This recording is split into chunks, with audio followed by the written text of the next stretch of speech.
Ito na po guys, nilipat ko na po silang lahat. Lahat, ayan po yung papaya. Papaya. Ito po yung kalamansi. Ito po yung lime.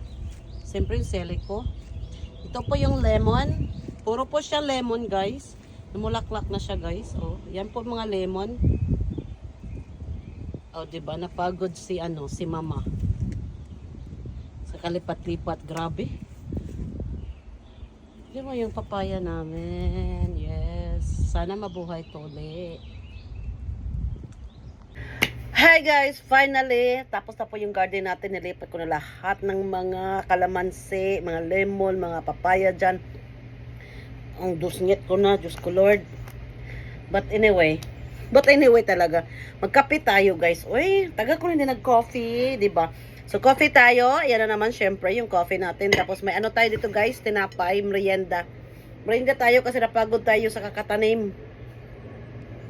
Sausaw sa kape. Yes.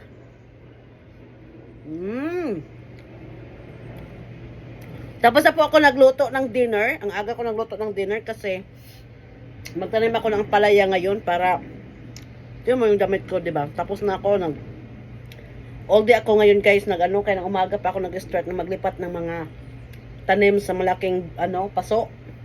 Nalipat ko na po. Tapos kanina lang kakatapos ko lang nagluto.